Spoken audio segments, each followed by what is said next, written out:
I met Ahsan Jabbar, I think a month back before the lockdown, and we had a discussion spread over 2.5 hours about how we can proceed together. And here we go. This is a series of seminar we have started, namely iWant seminars, a joint collaboration of iWant and iWant.pk and Entrepreneurship and Management Excellence Center.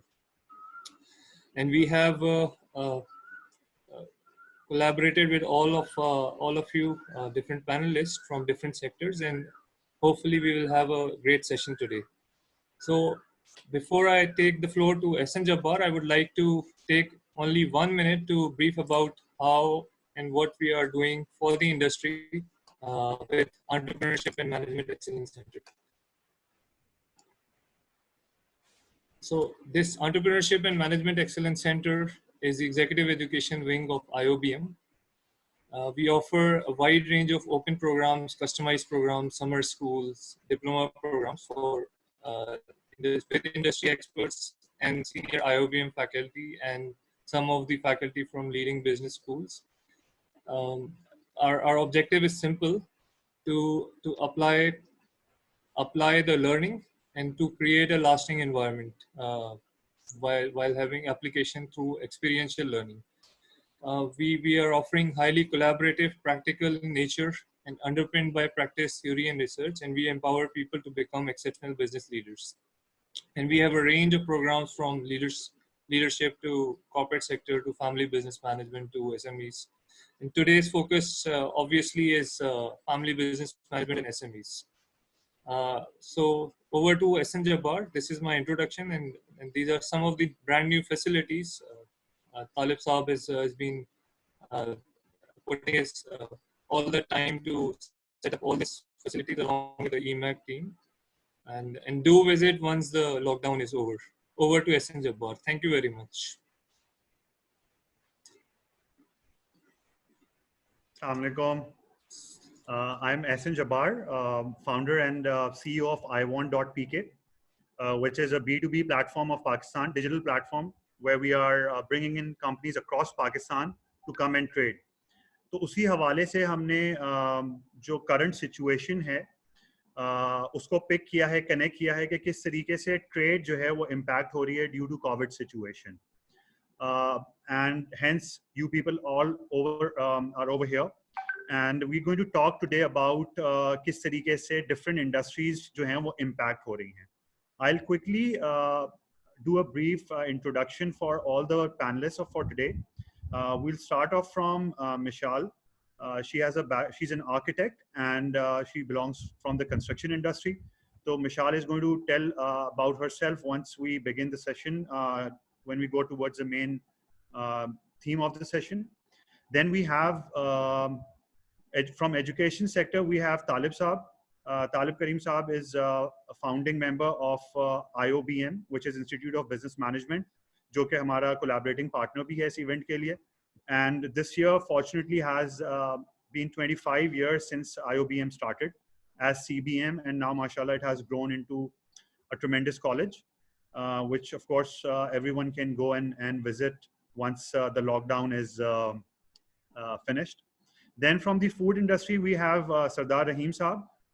He is again founder of Bar.B.Q tonight, and which has grown from a small roadside barbecue outlet into a multinational conglomerate, having around 20 outlets across Pakistan and internationally.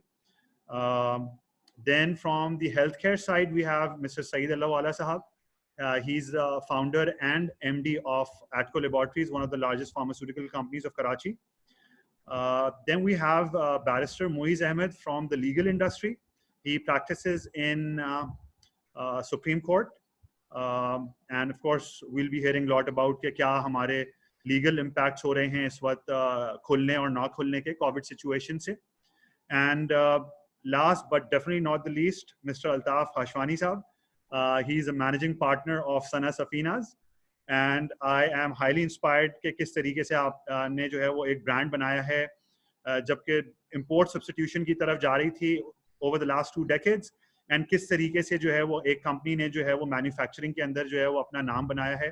So I am really excited to hear about wo journey kya thi, so that other people can get inspired and we can make Pakistan on the same path as Indonesia's and Egypt's, and then eventually Malaysia's and Turkey's as well. So that's a brief introduction. And of course, my moderators, I can't thank them enough, Imran and Fariha, for moderating this session. Imran has been a dear friend for a longest of time, from our school days, college days, and we've played cricket together. We've done business together as well. And Imran happens to be the ex-chairman of Pakistan UK Business Council of FPCCI. He's done a lot of efforts over there. And he's a CEO of Float Securities, which is a brokerage house listed on Pakistan Stock Exchange. And Fariha is, we went to the same school, which is IoBM. And Fariha has a career of around 2 decades. She doesn't look that old, but she has a career of 2 decades of Philips and Pepsi Middle East. And okay, Imran and Fariha, the floor is handed over to you. And I look forward to having a great session. Thank you for hearing me out during this time. Thank you, Kamran and Ahsan, for setting the background scene and also bringing us together through today's webinar, focusing on COVID-19. This is where we'll be sharing the learnings of various businesses and how they're navigating through these challenging and unprecedented times. Most businesses have never seen similar situations before.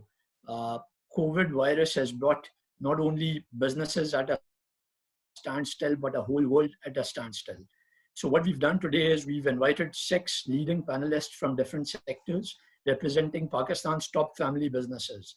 They all have done really well in their own domains in the past. So we will be putting, we will be asking them for their input on their existing business models and also what are their strategies going forward, especially in the wake of COVID-19. We will also be undertaking the audience polls, and I understand there are 5 polls that we'll be taking. So the first one will be starting soon, और ये आप लोगों की screen पर display हो जाएगा. So it will stay on, as I'm told, for a couple of minutes for you to respond, and the results will be available immediately.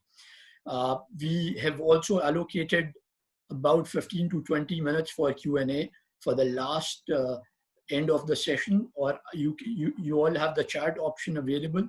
आप लोग अपने questions उधर अभी भी post कर सकते हैं, या you can wait for the last 20 minutes. So my suggestion would be that if you have any questions for the panelists, please use the chat option to share your questions. And if one of the hosts can summarize those and then share it with the moderators so that we can put it to the moderators. Before I go to the panelists, I would also like to, I'm also joined by Fariha Shah, my co-moderator for today's session. Fariha, if you want to also introduce yourself. Assalamu alaikum everyone. I'm Fariha Shah and I will be co-chairing the session with Imran today. I want to just thank all of you for joining us today, especially the panelists who've taken time out of their free day, so to speak, today to help share their insights with us about each of their industries. We're faced with unprecedented times right now, and I think all of us as humans have been impacted in literally every way possible, both as consumers as well as product service providers. And it's really forcing us to take a long, hard look at what our current operating paradigms are and how we will need to change in order to function effectively in the future. And for me, that is the key takeaway of today's session. So without further ado, I'm going to hand back to Imran to kick off the session. I hope you all enjoy it. Thank you, Fariha. I want to start off with our first panelist. Our first panelist is Mishal Merchant. She joins us from the construction sector. She's a leading architect and also has won contemporary furniture design competition award. Mishal, if I start off with you, do you want to tell us a little bit about your business and also tell us how your business is affected by COVID-19?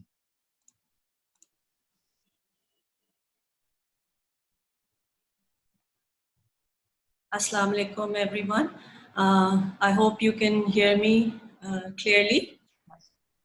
Okay, so my name is Michelle Merchant. I'm an architect. So have been in the business for a couple of decades now. One thing that I would like to share, that I have a bit of international experience working in US, Canada, Afghanistan, Morocco. So I can kind of compare the construction industries throughout the world. Right now, I have a smaller practice in Pakistan. So we operate from Pakistan, but we're still working for projects abroad. We have a small setup studio where we create a design. So sometimes we're just focused on the designs. Depending on the requirement, if the construction or the turnkey solutions are required, we're also able to give that or project management services. So we, like everybody else, were operating smoothly before. I think by end of February, March, we started to realize that things might change. To what extent, we didn't know. So I think on March 19th, we decided to close our studio. At that time, and this is directly related to how COVID started impacting our business. So first I will talk about my internal setup, and then I will talk a little bit about the client side. So we started to think about how to operate and work from home, which we had done in certain capacities, but at that moment we weren't sure how it would pan out. So once we started doing that, we realized that the office has high-end machines, the office has a lot of interaction, the office has better internet connectivity, and people working from home aren't able to do the same interaction. So even like choosing a right color became difficult for us. What would take us like 15, 20 minutes started to take us days, and frustration was growing over and over. But slowly and gradually we started to fall into place and find out solutions for that as well. Working from home cannot replace the studio environment. It's very, very interactive. And we're hopeful that we will soon go back to the studio environment. On the client side, now we have different reactions. Now a client is, if the client is an individual who's building a house, is very, very frustrated because of the complete halt, uncertainty because of political decisions, whether the market is opening up, it's not opening up. Especially construction has been a sector that's been back and forth between the provincial and federal governments. So the individual was quite frustrated. The corporates came to a halt without knowing the future strategies. Hotel business, many of our clients are from the hospitality industry. That was a sudden jerk to us as those industries came to a complete halt, and they do not know what kind of impact and financial losses they would have. So each and every one of us is still in the process of figuring out on how we will come on the other side of it. But we're also hopeful that new opportunities would arise from it. And maybe we can talk a little bit later about that. Vishal, I'm just going to pose one question here to you. What, in your opinion, are the key consumer concerns related to your industry? I know you've talked about your clients. Your clients obviously are involved in businesses that have frontline consumers and direct consumer interaction at the end of the day. So how will this impact the architecture and the design that you put forward, and what kind of SOPs will be involved both at the back end and the front end in order to bounce back from the current situation as effectively as possible? So as we know that physical distancing has now become a reality that we may have to practice for the longest time. And when we talk about physical distancing, we also talk about how people interact in public spaces. So the design of public spaces, the malls, the cinemas, the interior of an aircraft, the way we design our stadiums, maybe the concerts, school events, everything that has to do with a public gathering, maybe the roads, the pavements, people would want to feel safer. So how these standards would be revised, I'm also looking to know and find out that what measures will be taken. For example, I was just looking at a picture where they had put acrylic shields around every workstation. So maybe that's a new style of workspace. Then also one thing that we architects have been talking about a lot is a sick building syndrome, the proper air conditioning and ventilation of buildings, which the consumers as yet did not understand the impact of, but now that will change as well. So proper air ventilation, heating, cooling systems, a lot of these mechanical systems will also have to revise so that people feel safe in an environment to go out and meet people and interact with each other. I hope that answers your question. मिशाल, मुझे ये भी बताएं कि अभी government ने construction incentives announce करे हैं. Do they go far enough to cater to these circumstances? And also, what incentives, if any, would you expect to be announced? Secondly, I was just reading an article in The Guardian yesterday, and it said that construction will totally change, your architecture will totally change, because people are already moving away from bigger cities. या जो housing queries आ रही हैं, वो future में लोगों के पास countryside पे move होने की आ रही हैं. So what are your thoughts on that?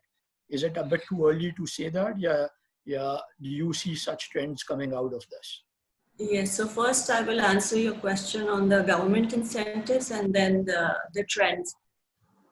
So this present government was already trying to incentivize the construction industry because it is the easiest industry, as it involves 40 to 50 different trades. It's the easiest industry to kick off the economy. And so the COVID-19 has just pushed it a little bit further and brought this agenda to a most urgent level. So the government has given tax relaxations and fixed taxations to landowners, developers, builders. There have been revisions in the withholding tax, the services taxes. So overall, from my calculation, from what I see, there will be an impact of about 20% in the construction cost, which is a good incentive for the builders and people who want to invest in the construction industry. Also, there are incentives for first-time buyers as their source of income is not required at this moment. So I think a lot of people will get engaged in this trend, and I believe that construction should see a boom in Pakistan, which we haven't seen before. At least in the last 20 years, we haven't seen that scale of construction. But the places that we use will definitely change. And like you're saying, there will be a trend of people moving to suburbia. So yes, in terms of the global scenario, what we're seeing is that the globalization is coming to an end, which means that there will be smaller networks of trading, smaller networks of operating. So smaller ecologies will emerge. So the local industry will get a boom. Road travel will increase. So all these things lead us to a conclusion that large networks and large spaces, buildings will probably not seen in the future, but a smaller interaction where less travel is required and more interaction is done on a small network basis will define our physical built environment. Thank you, Michelle. We will now move on to the education sector with Sir Talib Karim. And Talib sir, if you can just please give us a brief overview of the history of CBM and your experience, which is quite a lot of it with the sector, and then we will take it on to the next question. Assalamu alaikum, everyone, and thank you, Fariha and Imran. I think we have last couple of months, I think we are going through a very drastic change in our lifestyle. Social distancing has become a very common terminology, whether it's in media or when we use it amongst ourselves. Hand sanitizer, we never used to talk about hand sanitizer, but now we do. New normal is another terminology that is being used. I think we are connecting more with our friends, family, while sitting at home. I think there are virtual birthdays on Zoom. There are family meetings on Zoom now from all over the world. Just yesterday, we had a gathering of our alumni from North America. Almost 50 of us had a meeting last night. So this is the new environment that we need to get used to it. Now, coming back to your question, yes, we started in 1995. My late father, after he retired from the civil service, his last assignment was Chief Secretary Sindh, and he wanted to do something for education because he had worked in civil bureaucracy for decades. He was an international civil servant also, worked for the UN in Nairobi. So he had seen, and while he was DC and district administrator in various provinces, he built many schools in various areas, and he wanted to do something for education. So in 1994, when he retired, we sat down and said that why not fill a void in Karachi, where there were very few universities at that time, and establish an institute. So it happened that we got together with various businesses, and we established CBM at that time, and that was established in 1995, September 95 to be exact. 92 students were inducted for our BBA and MBA program at that time, and we were at PF base Kurangi Creek, which is the area we are at right now. Now that's history from 92 students in 95 with I think 3 or 4. Now we stand at almost 400 faculty members, both full-time and visiting, and over 5,500 students. We have over 12,000 alumni in the market now, all over the world. And we are not just a business school now. We have programs in social sciences. We have programs in engineering, in computer science, in media, in natural science, in health management. We are pioneer in introducing MBA in health management way back in 1997. We have environment programs in education, in psychology, in economics, and so on and so forth. So now we are a very diversified educational institute with multiple disciplines. And one thing, I'm in that field where I'm linked to all your industry, because that's where our graduates go to. So whether it's Saeed Bhai's pharma, or it's Sardar Saab's hospitality industry, or textile, in a way, construction. So our graduates, of course, go and you'll be surprised that few of them have gone into legal fraternity also, our graduates. So so we are aligned with all of you If your industry suffers, eventually we will suffer because that's where you hire our graduates. We don't provide jobs. We provide them with basic skills, basic training, basic qualification, and then it's you who will really provide them with jobs.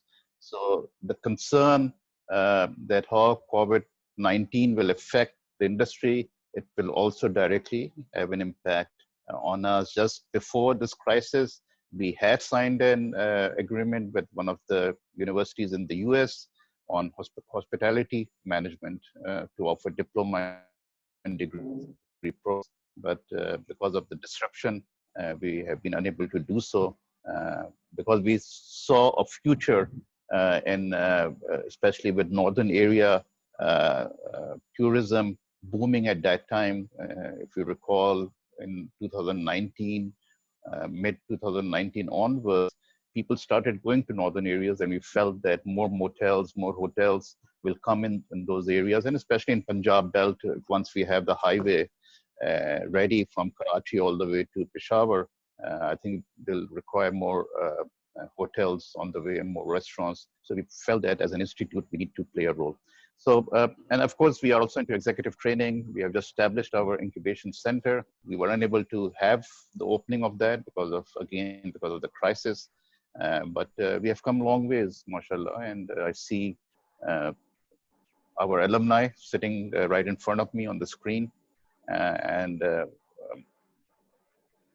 the end of the day, I think when I meet our alumni and our graduates, I think that's the reward that we get, that they're doing extremely well, both professionally and personally.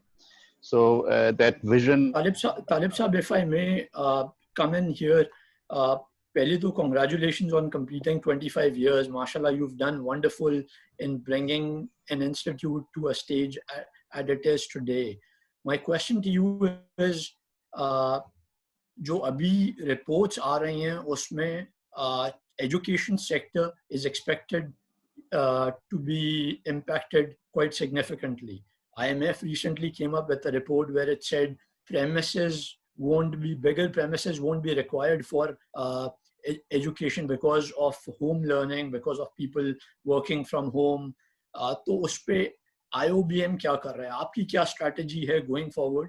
And I would like कि अगर आप थोड़ा सा audience को brief करें कि this is how you think you will be navigating IoBM through over the coming months or years. A very good question, Imran. Actually, in 2019, we started an exercise, in-house exercise on to come up with a strategy for next 5 years. It was a short-term strategy exercise where all our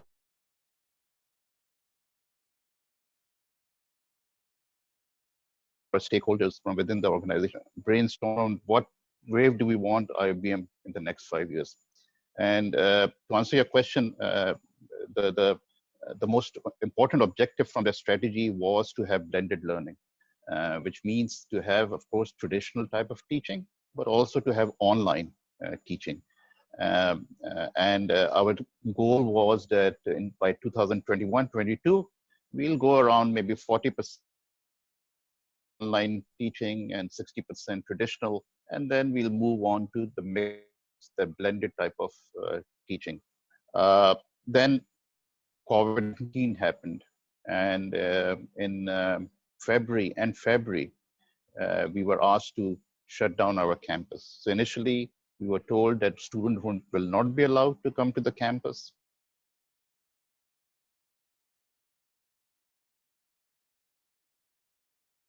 And then after 2 weeks, we were told that there was the crisis as an education institute, and it was not just us. About 180 different universities, schools, everyone were facing that issue. So the issue was that, do you let go the semester? Do you ask students that, look, we need to, we are not ready for online and you need to come back after a few months once the crisis is over? Or save the semester, train your faculty members for online teaching, convince your students that this is the way to go in future. And mashallah, in those 2 weeks from end February till mid-March, and at that time, about 40 of our faculty members were using LMS, which is the Moodle platform. But we took on board another 360 faculty members, gave them a quick training on how to use LMS, on how to use platform like Zoom, like Google Meet, like MS Teams, and use that platform to conduct training, both synchronous training and asynchronous, because we have a lot of problems. We have connectivity issues. Saeed Bhai is not just pharma guru, he's also an IT guru. His son is running one of the largest IT company, and he knows that there are many issues with connectivity, with students sometimes don't have access. So we had to bring all those issues together so that our students don't suffer and our faculty are ready to take those students on board.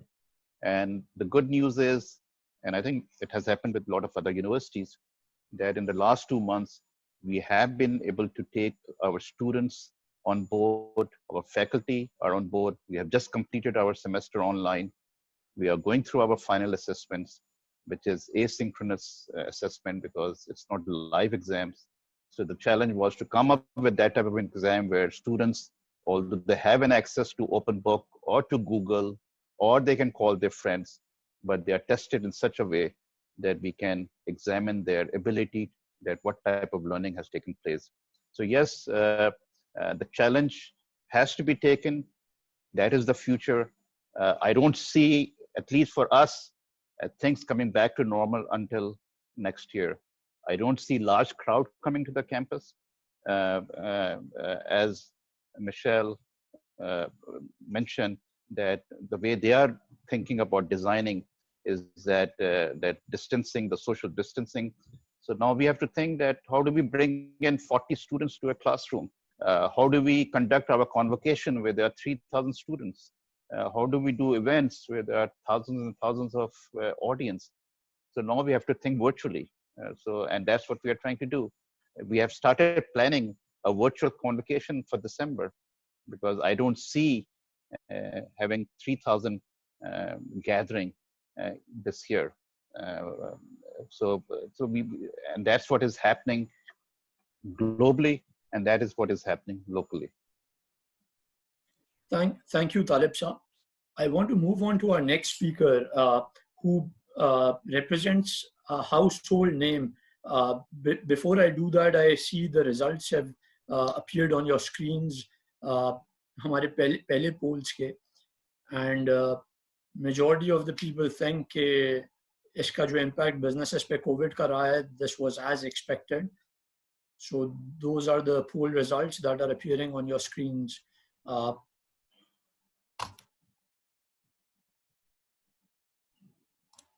So just moving on to our next speaker, he represents Pakistan's household name.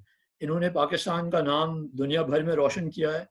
जो भी पाकिस्तान के बारे में जानता है वो Bar.B.Q Tonight के household name से affiliated है. And he has taken the Bar.B.Q Tonight brand to almost 20 countries overseas, starting off from the Clifton branch.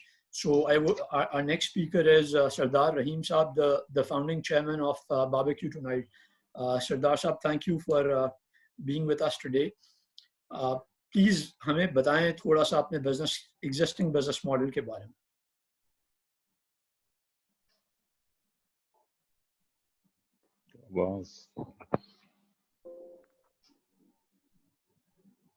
Sardar साहब, आपका audio missing है. Sardar Saab, we are unable to hear you. मैंने वो लगाया था, निकाल देता हूँ. अभी We can hear you now. Yes, we can hear you. Okay. So thank you, Imran, and salams to all the participants. मैं ये कह रहा था कि restaurant business is slightly different from the other businesses, like it has to be. We actually cater to two needs of individuals. firstly, his appetite, and secondly, we, in Pakistan's context, we also provide entertainment because of lack of other, avenues of entertainment for the people. People come to the restaurants and fulfill their need. तो जो need हम provide करते हैं, जहाँ तक उसकी जो food की रिक्वायरमेंट है, जो टेस्ट ऑफ फूड एक्सेट्रा, उसमें तो थोड़ा बहुत we will be compensated, but जो एंटरटेनमेंट है, जो वो जब आ ही नहीं सकेगा कस्टमर, तो हम किस तरह से प्रोवाइड करेंगे. तो talking about COVID-19, my assessment is that we will be the worst affected because cash flows जो हैं वो बिल्कुल revenues नहीं हैं. और आप restaurants में normally जो manpower है, manpower based होता है, तो वो उसको cover करना ज़रा थोड़ा सा मुश्किल होगा. वो restaurants survive करेंगी जो कि जिनकी मैनेजमेंट स्ट्रांग है और वो स्ट्रांग डिसीजंस ले सकती हैं और जिनके पास कैपेसिटी ज़्यादा है, वो सरवाइव करेंगी. लेकिन अगर जो थोड़े कमज़ोर हैं या थोड़े से कम लेवल पे ऑपरेट करते हैं, मेरा ख्याल उनके लिए बहुत मुश्किल हो जाएगा टू रिटेन देयर एम्प्लॉइज.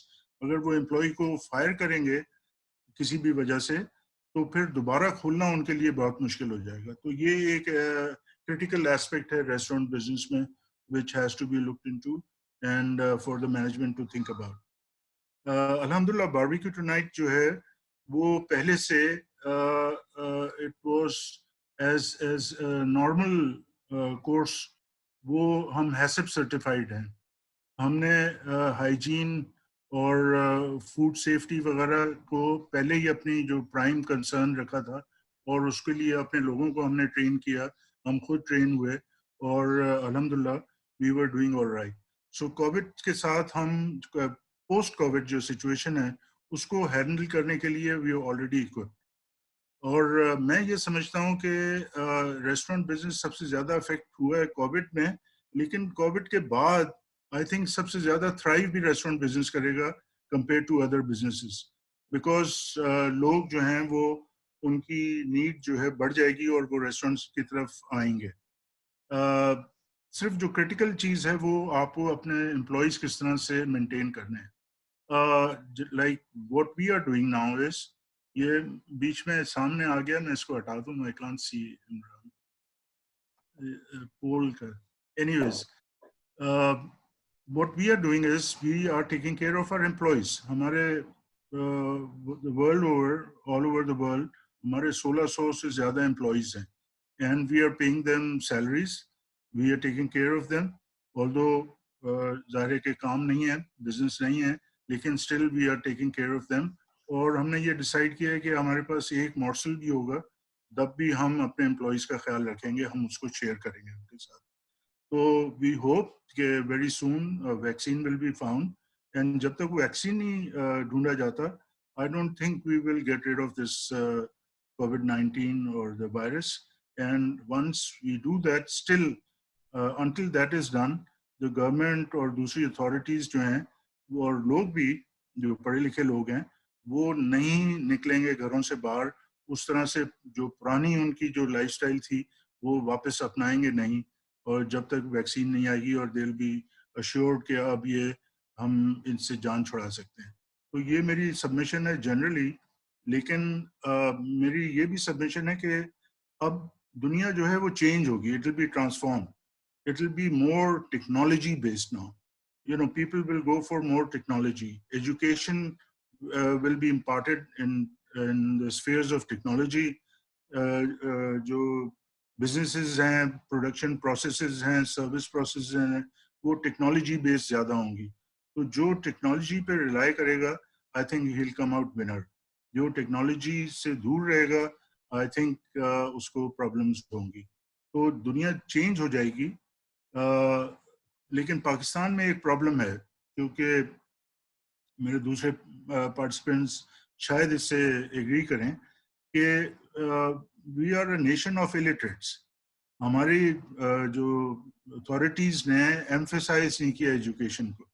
अगर एजुकेशन पे एम्फेसाइज करते आज हालात ज़रा मुख्तलिफ होते। तो हम किस तरह से हमारे एज ए नेशन हम किस तरीके से अडेप्ट करेंगे वो हमारी एजुकेशन लेवल पर डिपेंड करता है। आप देखें जब गवर्नमेंट कह रही है कि एसओपीज हैं और लॉकडाउन है, लेकिन नीचे लेवल पे तो कोई लॉकडाउन नहीं है। इसी तरीके से पोस्ट कोविड में भी जो नई जो कहते हैं द न्यू नॉर्मल, वो किस तरीके से होगा जब लोगों के लिए एम्प्लॉयमेंट नहीं होगी। टेक्नोलॉजी पे जब आप जाएंगे तो एम्प्लॉयमेंट भी मेरा ख्याल है कि कम होना शुरू हो जाएगी, अनएम्प्लॉयमेंट बढ़ना शुरू हो जाएगी। तो उस सूरत में फिर किस तरीके से कोप करेंगे ये जब वक्त आएगा उसी वक्त पता लगेगा। लेकिन मेरा ख्याल है रेस्टोरेंट बिजनेस जो है वो थ्राइव करेगा, क्योंकि ज़्यादातर बारिंग फ्यू शेफ्स जो स्किल्ड शेफ्स हैं उसके अलावा हमें ऐसे बहुत ज़्यादा स्किल्ड लेबर नहीं चाहिए होता, तो which will be abundantly available after COVID-19 also. So I think we'll be all right if we survive until the end of COVID-19. I think we will do even better. Sardar Sahab, thank you so much for sharing your insights. I find it commendable, mashallah, that you guys are really focusing on taking care of your employees at this hard time, because that's one of the key things that determines how we come out on the other end, how positively we come out on the other end. And your enterprise is something that's very close to our hearts. I mean, we just ordered it yesterday. We were so happy they were delivering. So thank you so much for everything, all the great food that your business has been providing us. Just one key question I want to ask, when you talk about going back and starting operations, and mashallah that you're HACCP certified, so that's your internal mechanisms. How are you going to, in your opinion, how is the F&B industry going to be able to communicate all those safety precautions to the end consumer so that they happily come back into that zone where they feel safe coming back into a restaurant environment? Because that's one place where you have a lot of people packed into slightly smaller spaces, and everybody is just in that extremely precautionary mode right now. So what are the 1 or 2 key steps do you think that restaurant owners or the hospitality business owners can take that will really help them come out of this stronger? Okay, we've got a bigger responsibility because we are the market leaders. What we are doing even now, कि सिर्फ वो take away भी नहीं, home delivery उन्होंने allow की है SOPs में, so we are delivering at home. But जो हमारी operations हैं वो from the moment an employee enters the restaurant, जो उसको desanitize किया जाता है, सारे उसके कपड़े जो हैं वो स्प्रे किया जाता है, उसके पैर, उसके जूते, उसके ग्लव्स, उसके हाथ सारी desanitize करके फिर उसको we allow him to come inside the restaurant premises. और वो जो अटेंडेंस का सिस्टम हमने वो इलेक्ट्रॉनिक वाला ख़त्म कर दिया है, मैन्युअली हो जाता है। तो और जब वो पैकेजिंग जाती है आपके घर में, आप आया होगा, तो I hope it doesn't smell of Dettol और chlorine, but you know that's what we do. The package outside जो है वो डिसैनिटाइज हम करते हैं। तो ये चीज़ें हमारी रिस्पॉन्सिबिलिटी है एज मार्केट लीडर्स, और ये मॉडल्स अभी दुनिया में हैं, क्योंकि हर जगह जो है एक तरीके से लोग हैंडल नहीं किया है गवर्नमेंट ने। Like in Singapore initially they allowed customers to go into the restaurant, लेकिन उन्होंने कहा था कि आप सोशल डिस्टेंसिंग करें, कि कम से कम 6 फीट रखें between one person customer and the other person. So in Dubai they have allowed the same. Dubai में मेरे ख्याल 25 to 30% है, सिंगापुर में about 33% था। तो the capacity will decrease, but people like Bar.B.Q tonight who has got ample space, उनके लिए they can have more customers inside the premises. So for that we are ready, or it's happening with everyone. It's not just. How are you going to communicate all of these wonderful initiatives to your consumers? What do you think is the best way for your industry to be able to technology, connect? we've got the website, we've got customer contacts, we've got the WhatsApp, everything. We will communicate that when the time comes.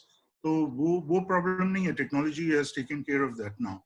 लेकिन actually practically करना जो है उसके लिए आपको planning चाहिए, उसके लिए you have to think ahead of whatever you need to do, or you should have the capacity to implement whatever you decide. So, alhamdulillah, we have already focused on that. Or jab time aayega, inshallah, we will handle it properly. And these learnings, just one last question, these learnings that you have from your experiences, is there any government body that you are going to be able to reach out to share these wonderful SOPs so they can be applied to other hospitality industry owners that can then implement the same level of consciousness into their operations? I think that will be one, I think that's a great step that can be taken because you're already doing so many of the right things. I don't want to make a political comment, but you know, the governments, unfortunately over here, do not talk to the experts. They talk to people who just come in the media and spend their time and be seen and be heard. So it's unfortunate, but we are doing whatever we need to do on our part, and our conscience is clear, and alhamdulillah, people have confidence in us. Thank you, Sardar Sahab. The results from the second question are up on the screens. We asked the audience, have you thought about have you already started or about to start a new venture following the COVID-19 situation? And 43% have said yes, 59% have said no. I think to all those who have said no, this could be an opportunity to think about starting a new venture as things progress. While you take in those results, I want to bring in our next speaker here, Mr. Saeed Allawala. Can I just comment on that result, please? If you allow. Sardar Sahab, please do. Dekhiye, post COVID-19, I think it'll be time for entrepreneurship. People who think in entrepreneurial mindset, who have entrepreneurial mindset, I think they will do better. Because of the change, because of the transformation, if somebody provides what is required in the new environment, I think he will do well. So I think people need to think very deeply of whatever is happening. You know, whatever is happening is a fundamental change in our lifestyles, in our requirements, in our needs. And so whoever provides fulfills those needs in the change environment, I think will do well. Thank you, Sardar Sahab. Moving on to our next panelist, Mr. Saeed Allawala, again a household name in the pharmaceutical sector.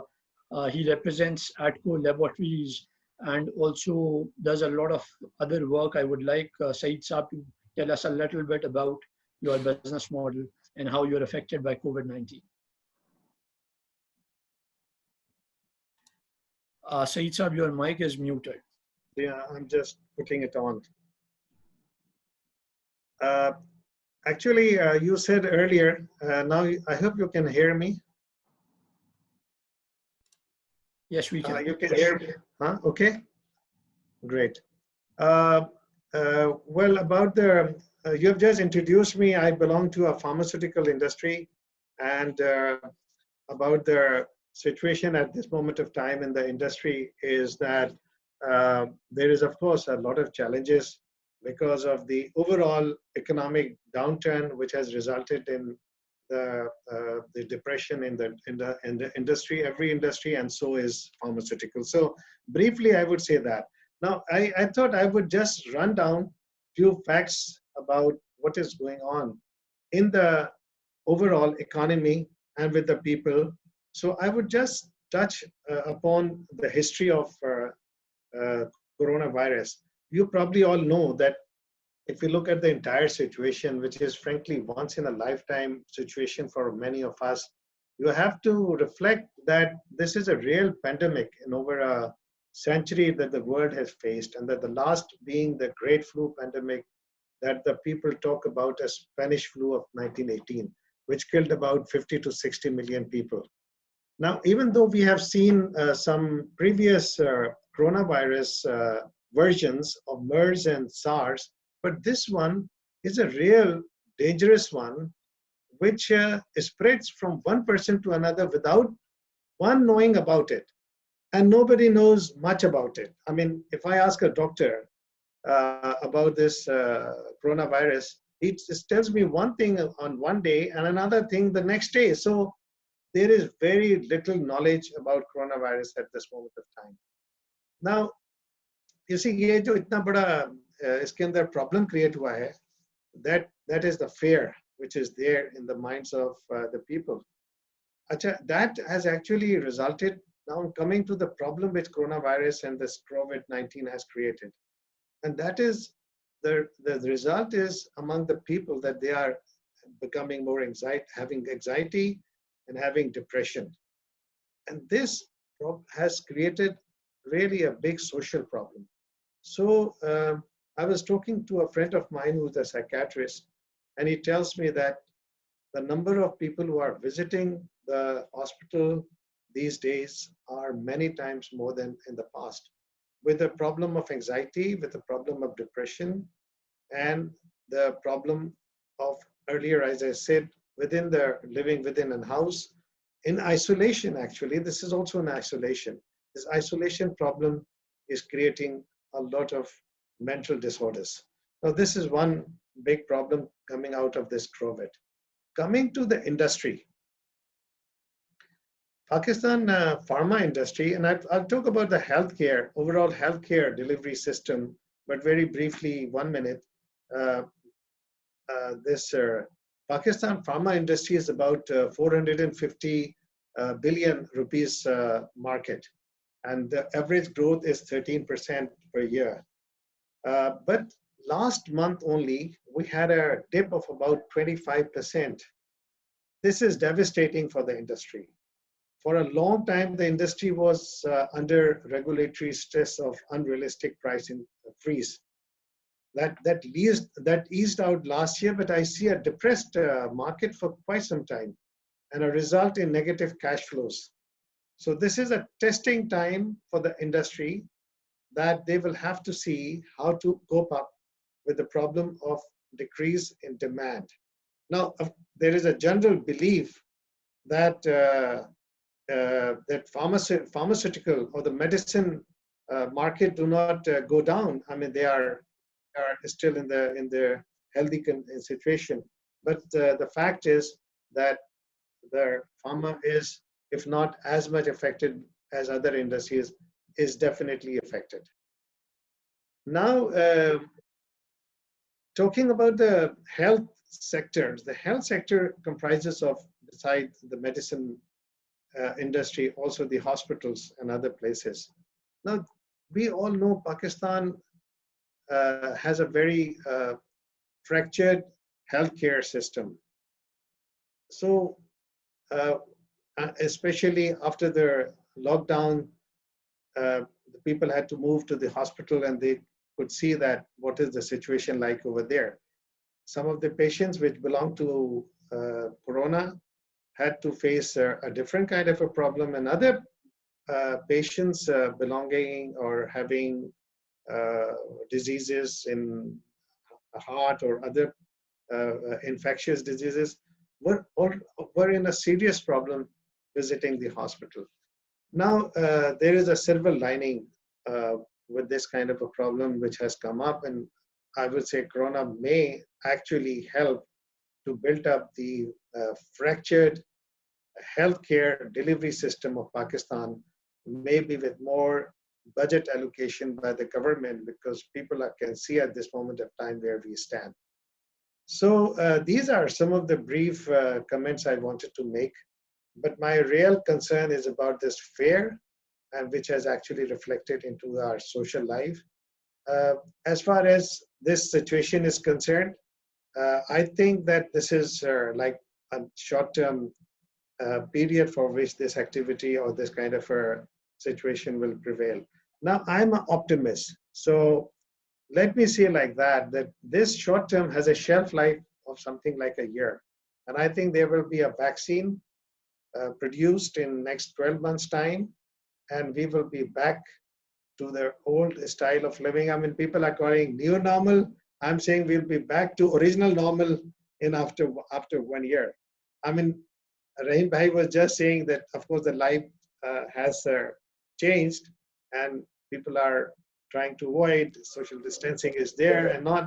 But I tell you, there are crazy people who keep calling me and say, when can I come over? And I tell them, no, you can come over, but my wife will not allow you to enter the house. Saeed साहब एक question मैं put forward करना चाहता हूँ.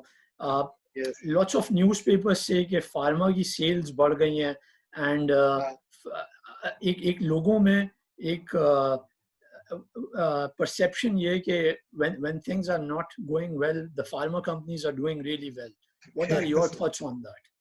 No, as I said earlier, this is not true. Actually, क्या होता है कि there are acute diseases and there are chronic diseases.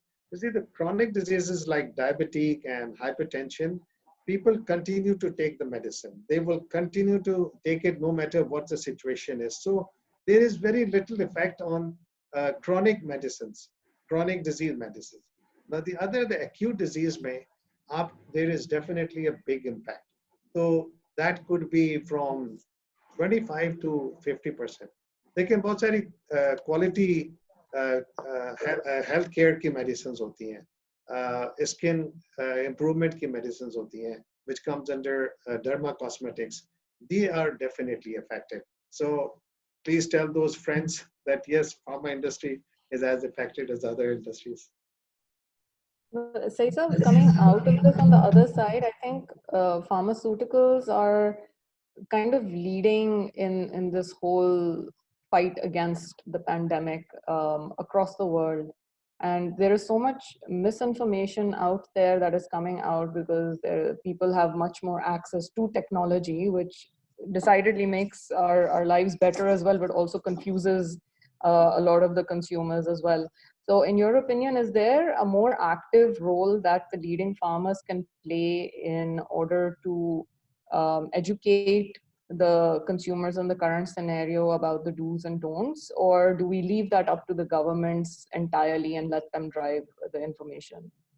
No. Definitely, you are right. The pharma industry has a big responsibility with regard to two things. Let me say, one is that they have to immediately get into the production or research on the new medicine or vaccine at this moment of time. And I know 3 big companies who are already working on it. And most likely, they may come within 12 to 18 months with a vaccine which will cure this product. The second part, you said, dissemination of information. Pharma industry definitely has a lot of responsibility, and you see that they do it, spreading out the update on what the medicine, what the disease is, how it's affecting the people, and how it should be avoided, like precautionary measures. I mean, a lot of pharmaceutical companies came up, if you have seen recently, advising general public to take precautions like, I mean, now it is publicly known, but mask, sanitizer, washing hands, and sanitizing yourself with the entering to clean place. Not yourself. I'm sorry, that's Trump's slogan. Sanitize yourself. But I'm talking of sanitizing the shoes, entering into a cleaner place. You should do that. So these are precautions, and I think our responsibility is there to spread out all these messages. Thank you. Thank you, Saeed Saab. The poll results are appearing on your screens. 75% people think we are not. The question was, do you think we are almost over this lockdown due to COVID? And 75% people think that we are not. So that brings us to our next speaker, Fariha, over to you. So now we're going to move on to the legal profession with Barrister Moiz Ahmed. And I think, again, one of the key industries that are being impacted because the legal profession is so much about timing and processes. So when things shut down, it kind of throws off the entire schedule. So Moiz, can you give us a brief background of how you think this crisis is now impacting the current situation on the legislature side? Assalamu alaikum. By and large, as far as the industry is concerned, obviously it's been greatly impacted because of the closure of courts. and access to justice. You must have been reading newspaper articles that around the world many human right abuses are going unchecked, because it is essentially the job of the courts, as a I mean they act as a watchdog also over the authorities, over executive action. So all of that is obviously being impacted. The In terms of the profession itself, lawyers, the courts are off, so obviously the litigation part of lawyers has obviously, the professional part where they make a living out of going to court and appearing in cases, especially urgent cases, that has been very badly impacted. The other firms who supply corporate advisories and corporate services to many industries, those have been going on. They've cut down on their work. The timelines have increased. They've moved forward, obviously, because we are expecting our colleagues to work from home. Working from home, it's not easy. We don't have access to our libraries, but it's happening. I mean, we are still there. Most urgent cases are being taken up. What we're looking towards from here on is more crisis-based litigation. For example, you must have heard about the school fee cases that came out as a result of the notification of this in government, and that stream of that part of litigation is going on, and we expect more cases to be filed later on once this COVID-19 legislation comes out also, because the industry, one after the other, will obviously look towards how government action impacts them now, and then they might not have a choice but to go to court. Access to courts is a problem because unfortunately we've not been able to move on to an online system of hearing. uh, India has been able to do that to some extent. It's not a very successful model right now, but they're moving towards it very fast. The West has obviously, even up to the level of the US Supreme Court, they've started doing online hearings. So their system may come to terms with this much more quickly than ours. We've been very slow in adopting this, even though we have some facilities as far as the Supreme Court is concerned. But at the High Court level and the District Court level, even though we have a CMS, case management system, we have a case management system in place. But as far as online hearings and online representation is concerned, we've not been able to build anything. There've been no meaningful strides towards that also. So, and as you know, we already suffered from a lot of backlog of cases. So with these extended vacations, of court being shut down, or however you want to call them, we as lawyers, we feel that once the situation comes back to normal, uh, uh, that will be the greatest challenge for the litigants also, because everyone wants to have an end to the litigation that they've started. So that factor will obviously, I think, will be the toughest challenge for lawyers and for the litigants who are looking to get some relief from the courts. Otherwise, negotiations, contracts, all those things, that kind of work is going on, but that has slowed down because the industry is virtually closed. So I mean, the areas, for example, अगर हम pharmaceutical की बात करें तो बहुत सारे pharmaceuticals moved on to making hand sanitizers under the new directives of the of DRAP किया आया था कि you get a quick enlistment for that.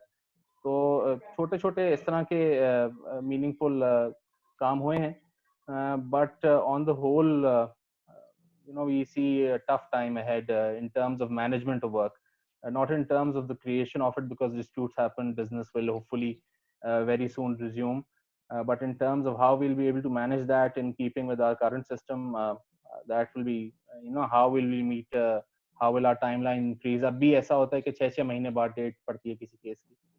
So how will that impact after, all this time being gone from the middle? And how will we look after the crisis litigation that will ensue after this? So we're hopeful. Let's see what happens, but we need to really get onto the IT solutions that, for example, universities adopted. They've moved on to MS Teams and Zoom and all these kind of systems. We must very Moiz, quickly just develop. one quick question. I know that the court systems in Pakistan, at least, are very, very manual. And I think we've all experienced it at one time or the other.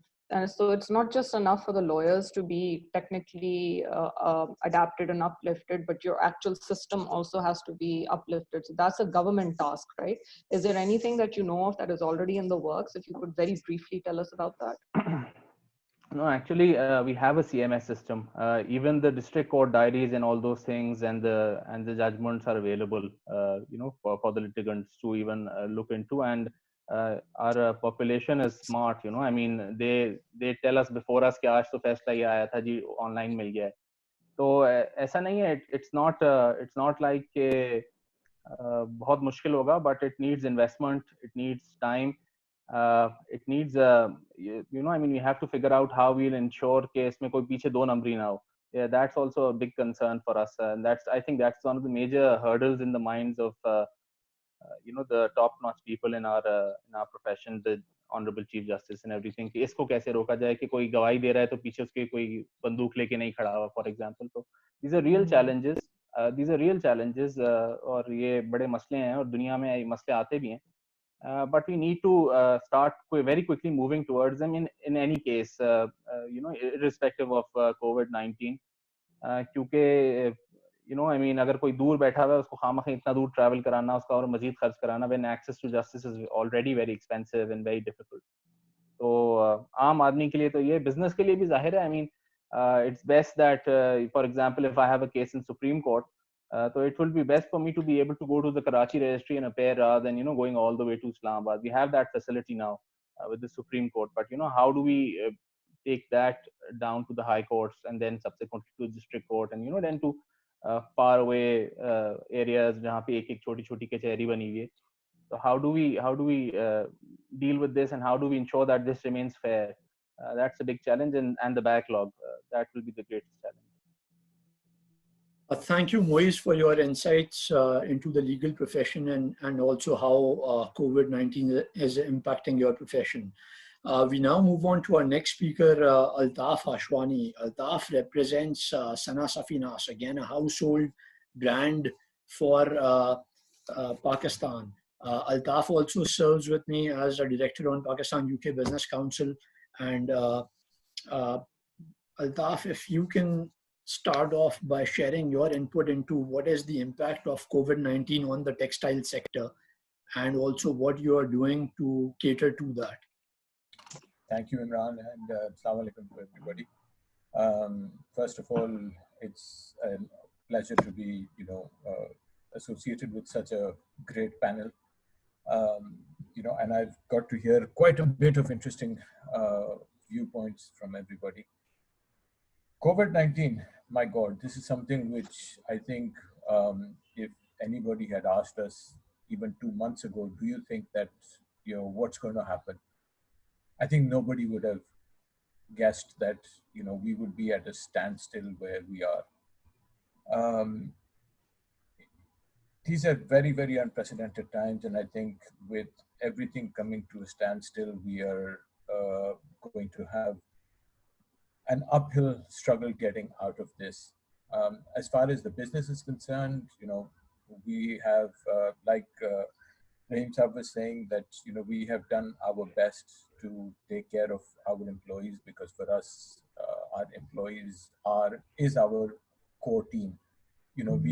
We without our team, we are nothing. So, mashallah, we have for the last, since the lockdown has happened, we have been taking care of our teams. We have been sort of, paying everybody their salaries. Everybody is working from home. And, it's trying times right now to try and get people to coordinate, and how to, as far as designing is concerned, that's still something that can happen from the house.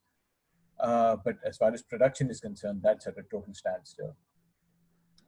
I think the entire textile sector has been affected drastically with this. You are seeing export orders, which we have always been dependent on, coming down to practically zero. I was actually discussing with the CEO of a very major international denim brand, and they have cancelled 40% of their orders in Pakistan and 60% of their orders in Bangladesh. And between Pakistan and Bangladesh, we constitute 70% of their supply chain. So that just puts in scale the kind of devastation that has happened within the industry, and I think within the entire global economy. I think times are going to be extremely challenging moving forward. As Michelle was saying, that malls and shopping areas, the designs, the people flow, everything is going to be affected with this.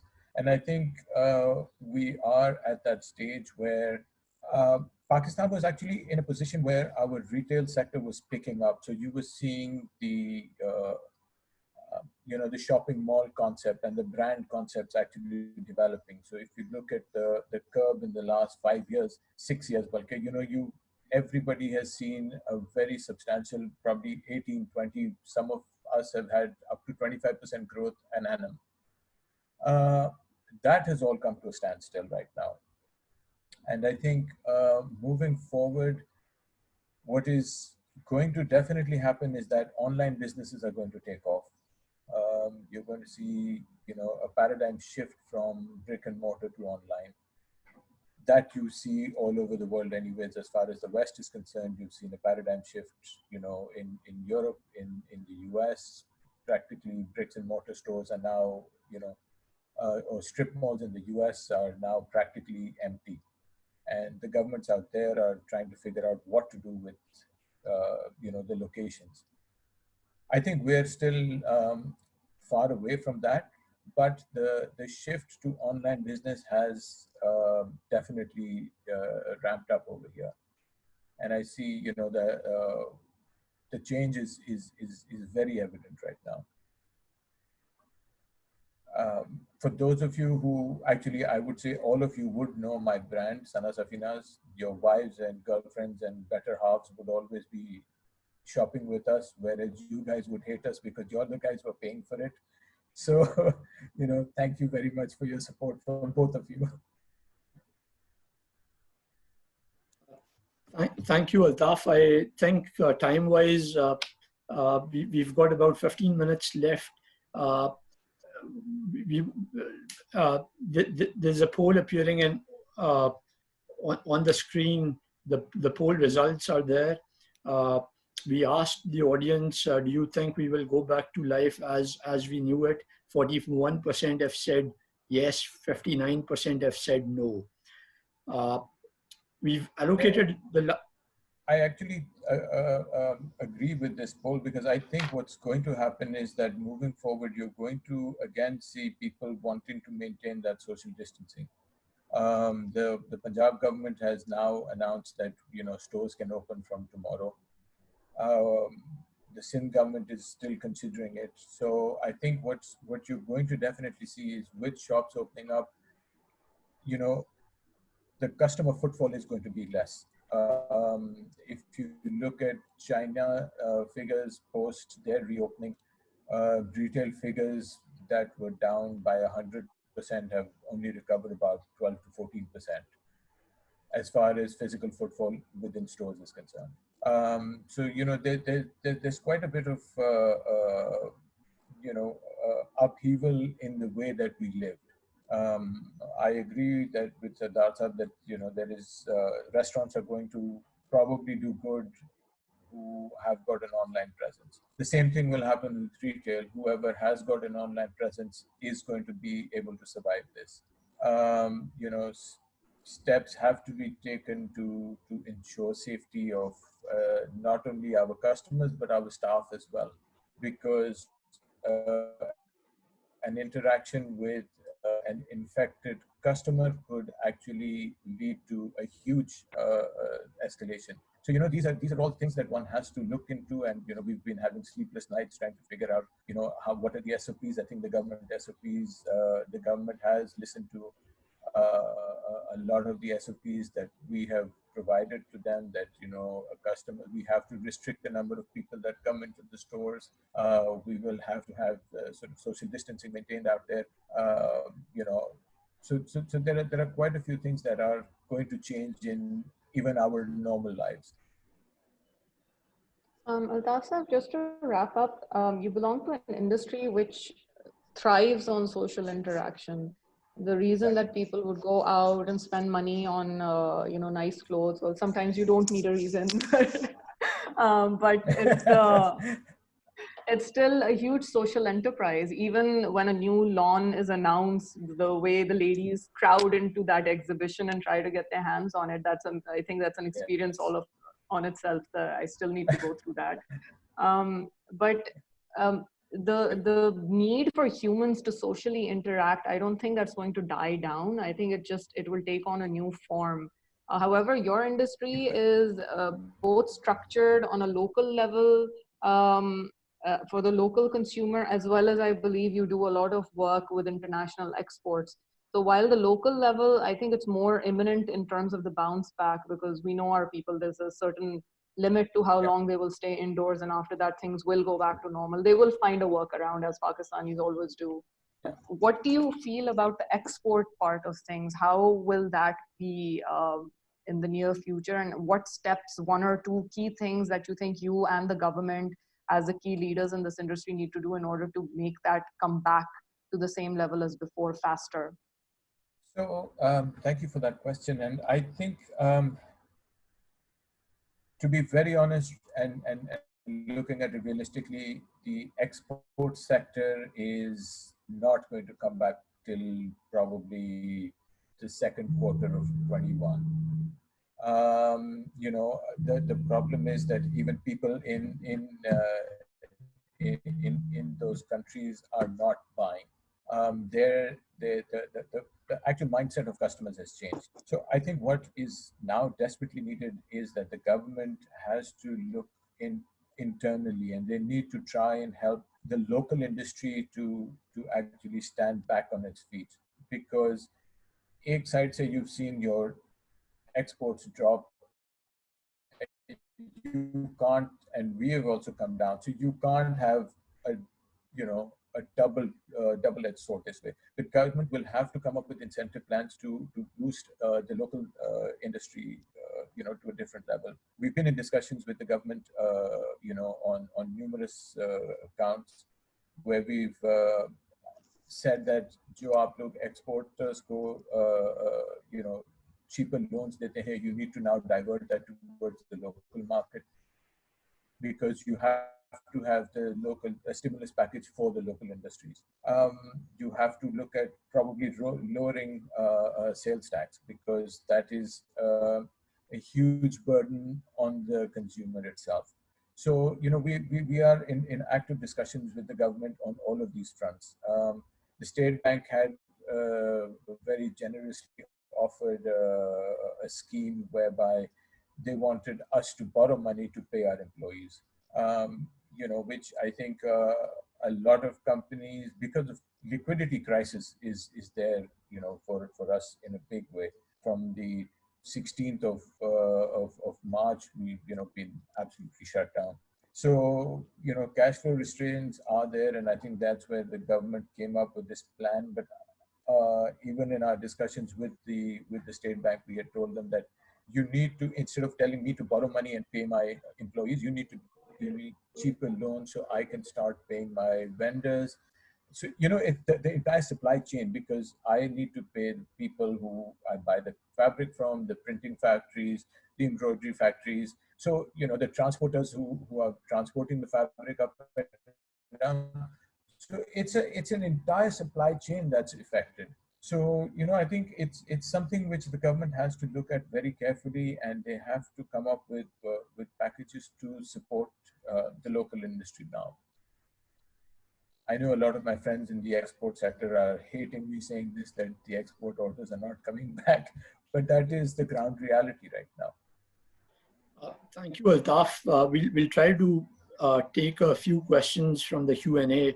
We have a question from Zagram Saab, Chairman, Naya Pakistan Housing Task Force, he's talking about the incentive package relating to the construction sector and asking about the innovations that we expect to see coming out of this sector. So I think I would like to bring in Mishal Merchant on this one to briefly comment on it.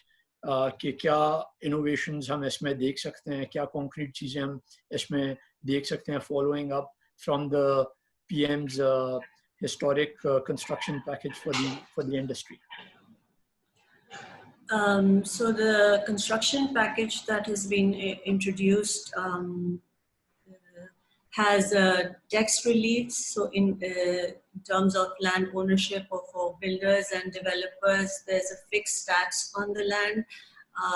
There are talks of lowering the services tax. There are also chances of changing the structure of imports, duties on imports.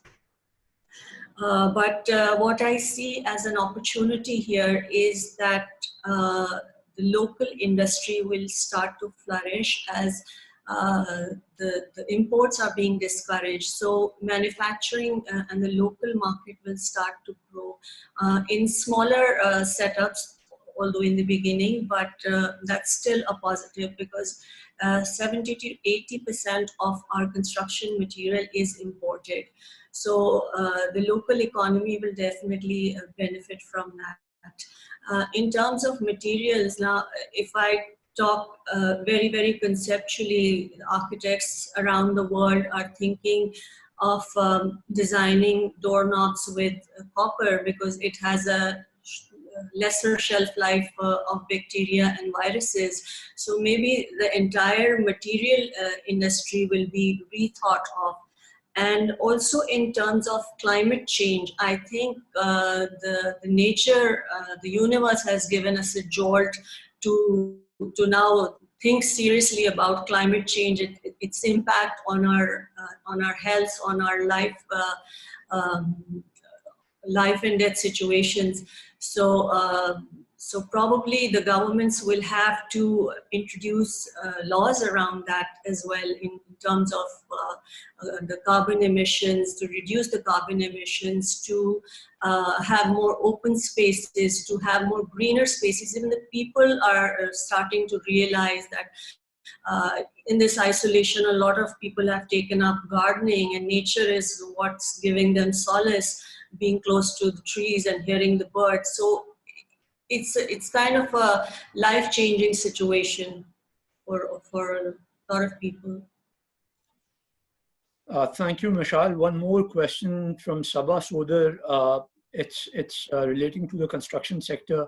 Her question is, as the traditional bricks and mortar model has largely lapsed in the wake of COVID-19 and majority of the workforce is working from home, which is the new norm?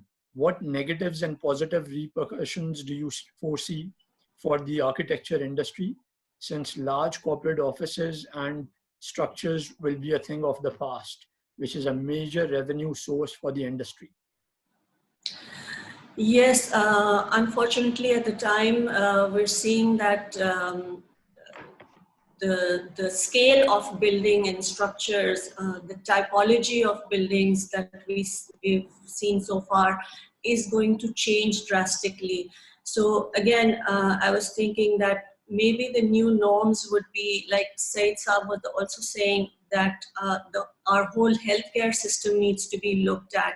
And maybe the priority would be setting up health infrastructures. Maybe there would be popping up basic health units everywhere in a different, on a different scale. So definitely there is going to be a change in the building industry as we see it now. And maybe spaces of luxury are no more a necessity as it was of capitalism. So all that is changing. Thank you, Mishal. I'm going to summarize the questions now by industry, so then we can quickly address as many of them as possible. So the next one is for you, Sardar Sahab. It's about the food and beverage industry, and some of our participants are asking that the recovery of the food and beverage industry, while we think on a local level might pick up slowly and rebound faster than others, but they're also asking about the meat export industry and how you think that will be able to come back to its previous levels. The second piece is about the protective measures, which I think you addressed further, but you can just elaborate a little bit. How do we address the consumer fear of now going out and eating and socializing the way that they used to, when a lot of them have now started cooking at home because of, again, the fear of contamination when they go out to restaurants. So just two quick things: the meat industry export and the protective measures that we can do to allay the fears for our food and beverage consumers. I really don't know much about meat export, but what I can say is that Pakistan has got one of the largest meat consumption in the world. And a lot of our meat is actually smuggled out of India to Pakistan.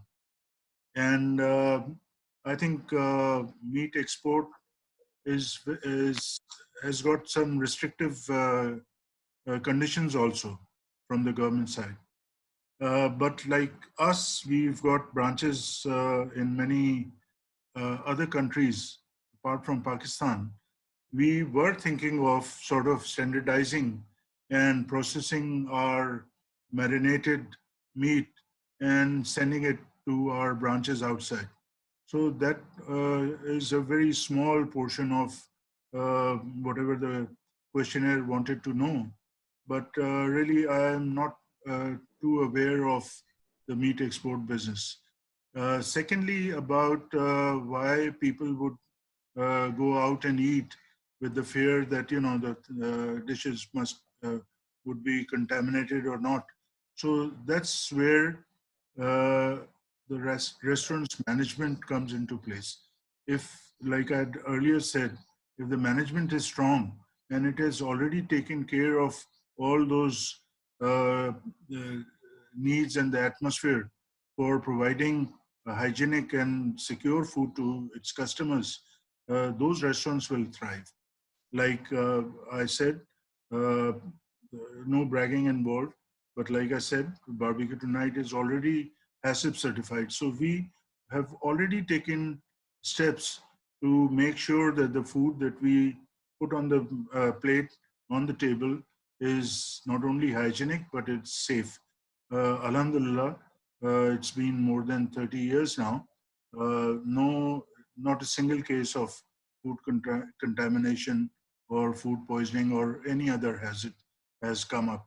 So we hope that other restaurants also will follow suit, and they will fortify their methods and their operations to ensure proper food free of contamination. So it depends on the management. But our people, you see, our people are a different kind. जिंदा दिल लोग हैं. वो ठेले पे भी खड़े होके खाना खाते हैं और मजे करते हैं. Or they go to places which normally people wouldn't like to go, but still they go, they enjoy, and nothing happens to them. तो अल्लाह पे भरोसा करते हैं और मेरा ख्याल करते रहेंगे. Thank you, Sardar. So I think faith has a lot to do with our experimentation when it comes to food. But it's really great to know all the things that you're doing, because we can now freely order out, at least from Bar.B.Q tonight. I have one last question, inshallah. I have one last question. This is for Sir Talib Karim. We have a few questions from the audience about online education and how in the future, if it's going to, if in your opinion, it can actually fully replace human interaction and the classroom setting. And the second part of the question is that if that does happen, then the space requirements that currently universities have for having multiple buildings and large spaces, that will actually go down as we move into the future. So how do we then utilize those freed up spaces productively for the advent of education and like taking learning forward?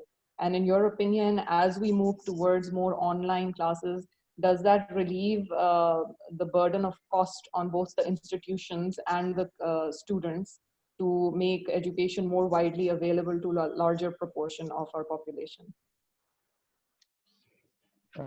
Thank you, Fariha. Well, as I mentioned earlier, we see a future of blended learning. I mean, I don't see everything going online. I think even abroad, globally, I'm a strong advocate of presence of students on campus, because that's how they learn from each other. That's how social interaction takes place. That's how they learn through various activities, whether it's societies or other type of activities. So, I mean, I see that if the future is 100% online learning, then a lot of these social interaction, a lot of these friendships, a lot of these necessary interaction among students and faculty members will disappear, because, I mean, there's a limit to online learning. But to answer your question, we need to have, as I've said, a mix type of teaching methodology in future. And that will reduce the requirement of brick and mortar. I mean, the concept is that would campuses disappear altogether from, you know, as a university, you will be operating digitally. I don't see that happening in the next many years. It will happen eventually, but not at this stage. So the structures will remain. Maybe the expansion will stop. Maybe we will not require additional space because if we do have blended learning, then a lot of that load will go onto the digital platform, and you won't need classrooms and other physical structure. So that space will be required. It's not being utilized right now, and I don't see it being utilized for the next few months. But hopefully, inshallah, from next year, students will start coming back to the campus and will enjoy the campus life as you had enjoyed while you were there, or when Ahsan was there. Because, as I've said, you know, with kids staying at home, I think parents realize that, you know, teachers take a lot of their burden when kids go to school. I think you are, as a matter of happy Mother's Day to the ladies present. Although we have our Mother's Day is every day, but I think the world is celebrating Mother's Day, and I know that how difficult it is for all of you, for kids to be at home and you know, monitor them throughout.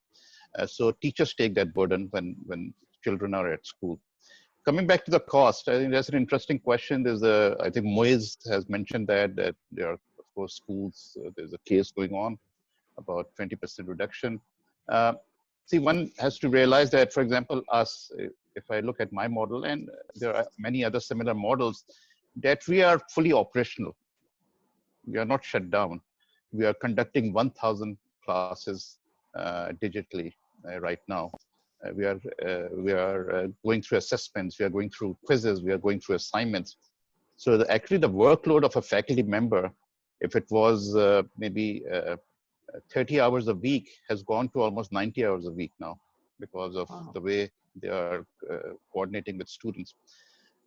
So in terms of cost, actually our cost, almost 90% plus cost, has to do with salaries, has to do with the campus management, has to do with contracts, has to do with software, and a very small portion of that cost has to do with electricity, which of course we tend to save when students are not there, and maybe a little bit on, you know, we have gone paperless for the last 3 months. We are not using sheets for students to answer. So there's some saving in terms of stationery and all that. You know, in terms of, and we keep on giving increments to our faculty members, to our staff. We have not laid off a single employee. We will not lay off a single employee. They will stay with us throughout. So the cost remains. Saying that, what we have done this summer when our semester starts next month is that we have offered 20% financial assistance to anyone who writes to us and say and tell us that they cannot, because of the lockdown, they're having financial problem, and we are giving 20% financial assistance on need basis. This is over and above what we are already, those students who are on scholarship.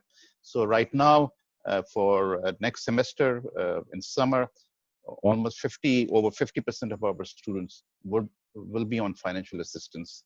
So we are doing our bit. We don't want to pass on any type of additional burden on our students. I know that their parents are going through a rough time, and we as an institute will play our role in terms of providing as much assistance to them as possible. Thank you, Talib. Well, I think we have one key input, a suggestion where the education industry can look at things by bundling up technology now with the term fees, like they do in some international locations as well. So instead of leaving the student to take care of the technological requirements of online learning on their own, institutions can now give a bundle where you get the internet connection, which you can bulk buy from our ISPs, and you give them the iPads or the tablets that are required, all becomes part of the bundle. So it takes away that thought process from the parents or the students where they're like, okay, what else do we need to make this work? I think that's something that might be key going forward for a lot of the institutions, whether it's primary education or secondary education. So that's just something to think about. I'll hand back to Imran. I believe we have one more question before we close the session. I understand we are running a little bit late, but I'm told we just have one comment. We are joined by Mr. Zairem, who chairs Prime Minister's Naya housing scheme. So he has a comment to make. If we can switch on his mic, please, and then we can officially close.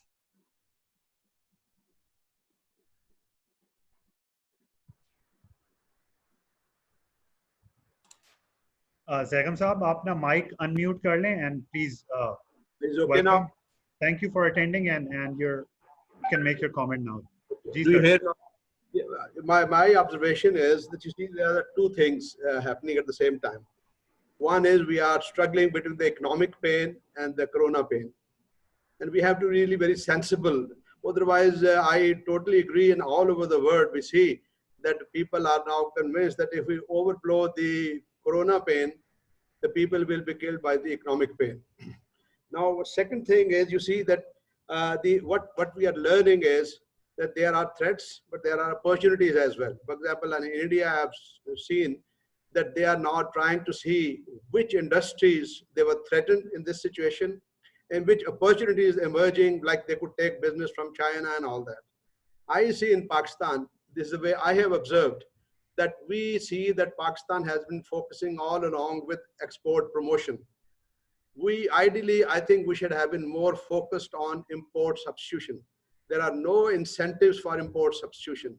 While in this kind of a situation, you see, we could have really been more reliant, even on pharmaceutical industry. Now we realize in the COVID situation that more than half of the raw material is coming either from China or from India. And we are in a very stuck situation. So I think if we in industry-wise, third thing I observe is that the role of research institutions, academia, and all that. You see, after this COVID situation, we thought, well, maybe we could do also something. We can also design ventilators. We can also do the sanitizers and all that. Why do always all the time? And you might have seen that Ministry of Science and Technology, the Pakistan Engineering Council, PCSIR, they did quick research, and some of the private individuals, and they became with the ventilators. The PCSIR came with sanitizers and all that. So I personally propose that if maybe iWant could do this, we need to have the brainstorming sessions. What are the opportunities? क्योंकि देखें ये तो आया एक चीज़ है, इससे हमें जो सीखना है कि हाइजीन की सिचुएशन फॉर एग्जांपल हमारे यहाँ बहुत ख़राब थी, अब हमें कम से कम फर्स्ट टाइम एहसास हुआ है कि हाइजीन होना है.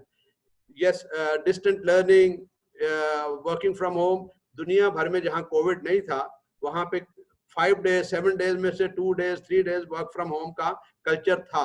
तो हमें आज एहसास हो रहा है कि यार ये भी हमें कल्चर डेवलप करना था अदारों को, कि कैसे हम, ये नहीं है कि जैसे मैं बिल्कुल सही कहता हूँ इंस्टीट्यूट ऑफ बिजनेस मैनेजमेंट वालों से कि टोटल हर चीज उधर नहीं जा सकती, बट एटलीस्ट हमने लर्न किया है कि इस एरिया में हम कैसे कर सकते थे। मैं बहुत से ऑफिस में गया हूँ, मैं पूछा उनसे जाके कि जी आप कहते जी वो हम तो डेस्कटॉप पे काम करते थे, बच्चों के पास लैपटॉप नहीं था, अब भी हम सोच रहे हैं लैपटॉप दें। दैट मीन्स ये चीजें सामने आ रही हैं। तो इससे मेरी जो सोच है, जैसे हमने इस वक्त यूनिवर्सिटीज में, एकेडमिया में माशाल्लाह हमारे पास PhDs भी हैं, मास्टर्स भी हैं, रिमार्केबल स्टूडेंट्स हैं। अब हमने रिसर्च करवानी शुरू किया on the construction material and construction technology. 7 या 8 हाउसिंग रिसर्च सेंटर्स बन गए हैं जहाँ पे अब ये लोग कर रहे हैं कि जी आई एम सॉरी टू, मैं आपको जो है वो आपने इधर कमेंट करना था, अगर आपने सारी बातें अभी कर दी तो मैं आपको नेक्स्ट सेशन में नहीं लेकर आ सकूंगा। तो नहीं, मैं तो ये कमेंट ये करने थे कि हाँ। इस खौफ से हमें मरना नहीं है।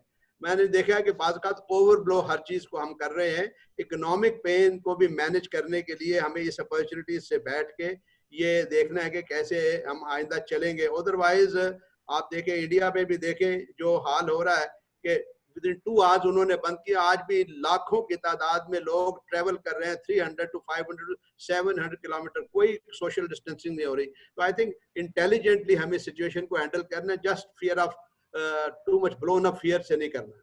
Thank you Begum Saab, and I really appreciate your comment.